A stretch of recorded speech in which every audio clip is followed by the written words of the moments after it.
ચાલો આજે વાત કરીએ મિલકતના દસ્તાવેજ નોંધણીના 10 સૌથી જરૂરી નિયમો વિશે.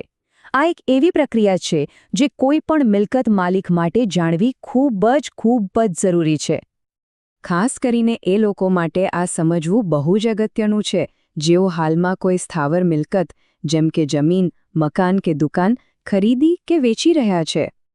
કારણ કે જુઓ, જો જાણકારીનો અભાવ હોય ને તો એક નાનકડી ભૂલ પણ ભવિષ્યમાં એક મોટો કાનૂની માથાનો દુખાવો બની શકે છે. તો ચાલો આને બરાબર સમજીએ. આપણે આ 10 નિયમોને સમજવામાં સરળતા રહે એ માટે 5 અલગ-અલગ ભાગમાં વહેંચી દીધા છે, જેથી મિલકતનો કોઈપણ વ્યવહાર એકદમ સુરક્ષિત રીતે કરી શકાય. તો સૌથી પહેલાં તો એ સમજીએ કે આ આખી પ્રક્રિયા આટલી બધી મહત્વની કેમ છે. તો સૌથી પહેલી અને સૌથી અગત્યની વાત, જો દસ્તાવેજની નોંધણી ના કરાવી હોય તો કાયદાની નજરમાં એ કાગળની કોઈ કિંમત નથી. એ બિલકુલ અમાન્ય છે. બસ આ જ વાત બાકીના બધા નિયમોનો પાયો છે.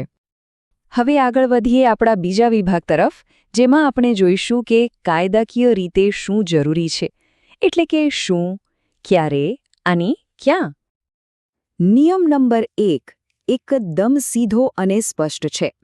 જો કોઈ પણ મિલકતનો દસ્તાવેજ જેની કિંમત 100 રૂપિયાથી વધુ હોય, જેમ કે વેચાણખત હોય, ગિફ્ટ ડીડ હોય કે પછી 1 વર્ષથી લાંબા ગાળાનો ભાડા કરાર હોય, તો એની નોંધણી કરાવવી ફરજિયાત છે. એમાં કોઈ છૂટછાટ નથી. અને હા, અહીં એક વાત ખાસ ધ્યાનમાં રાખવા જેવી છે, અને એ છે સમય. આખી પ્રક્રિયા માટે એકદમ ચોક્કસ સમયમર્યાદા છે. નિયમ નંબર 2 એ જ સમયમર્યાદા વિશે છે.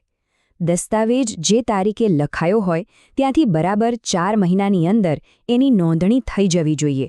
જો આમાં મોડું થયું તો દંડ લાગી શકે છે અથવા તો રજિસ્ટ્રાર નોંધણી કરવાની ના પણ પાડી શકે છે. અને નિયમ નંબર 3 જગ્યા વિશે છે, એટલે કે દસ્તાવેજની નોંધણી ગમે ત્યાં ન કરાવી શકાય. જે વિસ્તારમાં મિલકત આવેલી છે એ જ વિસ્તારની સબ રજિસ્ટ્રાર ઓફિસમાં જ નોંધણી કરાવવી પડે. ચાલો હવે ત્રીજા ભાગમાં એ જોઈએ કે આ પ્રક્રિયામાં કોણ કોણ હોવું જોઈએ અને એમણે પોતાની સાથે શું લાવવાનું હોય છે. નિયમ નંબર 4 એકદમ પાક્કો છે. ખરીદનાર અને વેચનાર બંનેએ સબ રજિસ્ટ્રારની ઓફિસમાં રૂબરૂ હાજર રહેવું જ પડે. અને એ લોકો એકલા નહીં. નિયમ 5 કહે છે કે આ વ્યવહાર વખતે ઓછામાં ઓછા 2 સાક્ષીઓની હાજરી પણ ફરજિયાત છે. તો હવે સવાલ એ થાય કે આ બધાએ સાથે શું લઈ જવાનો? નિયમ 7 એના વિશે જ છે. ખરીદનાર, વેચનાર અને બંને સાક્ષીઓ બધા પાસે પોતાનું એક વેલિડ ઓળખપત્ર હોવું જરૂરી છે. અને હા, હવે તો આધાર કાર્ડ સાથે જોડાયેલ બાયોમેટ્રિક્સ એટલે કે ફિંગરપ્રિન્ટ્સ પણ ફરજિયાત થઈ ગયા છે. સારું, હવે આપણે નાની પણ ખૂબ જ મહત્વની વિગતો પર આવીએ છીએ, જે આખી નોંધણી પ્રક્રિયાને સફળ કે નિષ્ફળ બનાવી શકે છે. નિયમ નંબર 6 પૈસાની ચૂકવણી વિશે છે. જુઓ, સ્ટેમ્પ ડ્યુટી અને રજિસ્ટ્રેશન ફી આ બંને નોંધણી કરાવવા જાઓ એ પહેલાં જ પૂરેપૂરી ભરી દેવી પડે છે. જો ઓછી રકમ ભરી હોય તો દસ્તાવેજ રદ પણ થઈ શકે છે. એટલે આ બાબતે સાવચેત રહેવું. હવે આવે છે નિયમ નંબર 8 અને આ ખૂબ જ અગત્યનો છે, ચોકસાઈ. નામ, સરનામું કે પછી મિલકતનો સર્વે નંબર આ બધી વિગતોમાં એક નાનકડી ભૂલ પણ ભવિષ્યમાં મોટા કાનૂની વિવાદનું કારણ બની શકે છે. અને એક ખાસ કિસ્સો પણ સમજી લઈએ.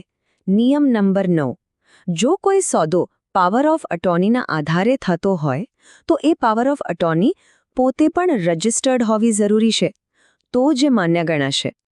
અને હવે આપણે આવી ગયા છીએ છેલ્લા નિયમ પર, જે આપણા રોકાણના ભવિષ્યને સુરક્ષિત કરવા માટે છે. તો નિયમ નંબર 10 એકદમ સરળ પણ એટલો જ જરૂરી છે. એકવાર રજિસ્ટ્રેશન પતી જાય પછી ઓરિજિનલ દસ્તાવેજ અને એની નોંધણીની કોપી બંનેને એકદમ સાચવીને સુરક્ષિત જગ્યાએ મૂકી દેવાના. આવું કેમ? કારણ કે ભવિષ્યમાં જ્યારે પણ માલિકી સાબિત કરવાની જરૂર પડશે કે પછી કોઈ બીજો સોદો કરવો હશે, ત્યારે આ જ દસ્તાવેજ સૌથી મોટો અને પાક્કો પુરાવો બનશે. તો આ 10 નિયમોનું પાલન કરવાથી એક સાદો કાગળ કાયદેસરની મિલકત બની જાય છે. આ બધું આપણને એક સવાલ પર લાવીને મૂકે છે, શું કોઈની મિલકતનો સૌથી અગત્યનો કાગળ ખરેખર સુરક્ષિત છે